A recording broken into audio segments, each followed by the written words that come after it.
Mortas is an agility-based support class hero from the Hypogean faction who specializes in buffing his allies and regeneration effects. And in today's video, we're going to take a look at his skills and abilities, his teams and uses, and whether or not it's worth investing in this hero. So let's get into it. His ultimate ability is Empowerment. For this one, he's going to buff a single ally with attack speed, and his greed passive.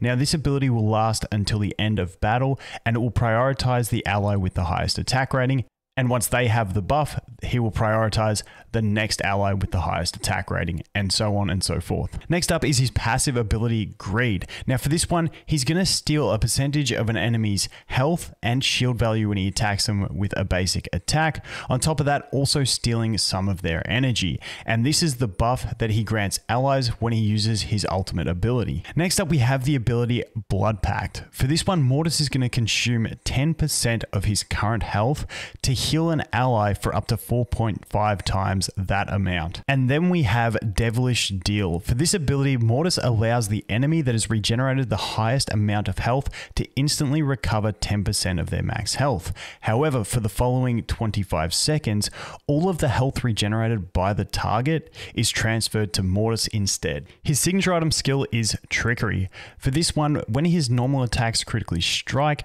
another enemy will be additionally struck.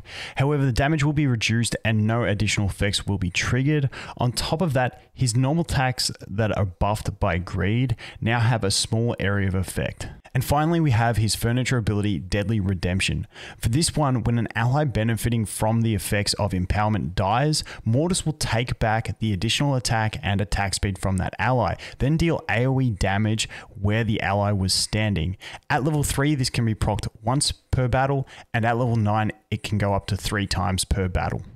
Due to his ability to buff allies so heavily, Mortas is a fantastic unit to take into boss battles, even at one elite copy. However, he is also amazing in campaign, as a flexible unit to be put in many different teams depending on the situation. But for this demonstration, we're going to use an Irons Burst composition. The team being Albedo, Arthur, Mortas, Leonardo, and Irons. The goal of this team is to buff Irons and keep him alive so that he can destroy the entire enemy team with his ultimate ability. So we have Albedo in the front row. She's great for protecting Irons, but also her signature item will increase the attack and defense of all dimensional heroes on the field. Then we have Arthur. He is in front of Irons and Leonardo, buffing their crit ratings and also their attack frequency. And then we have Mortas, who is here to buff Irons first of all. The rest of the team he will eventually buff if the battle goes on long enough, but he's mainly there to get an early buff on Irons to increase that ultimate damage that he can deal.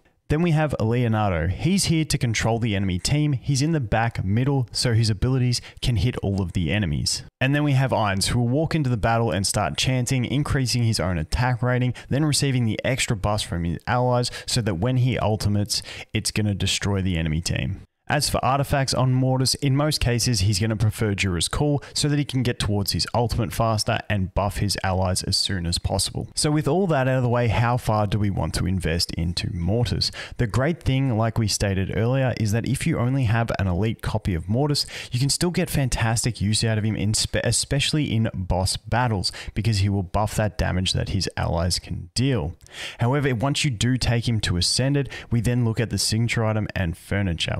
Now for these, there are much more important heroes that need the upgrades. His signature item adds a bit of splash damage, and his furniture only activates when allies die. So those effects can come in useful, however they're not necessary as soon as you build him. So leaving him at 20 signature item with spare resources and 0 furniture will be fine. As for his engravings, they're very similar to his signature item and furniture, where they are a nice little buff, but not necessary, and you're better off focusing on other heroes first. So that's going to be it for Mortas, a fantastic support hero who can really buff the damage his allies can deal, and an absolute beast for boss fights. Thanks for watching, hope you have an awesome day, and we'll look forward to seeing the next one. Cheers.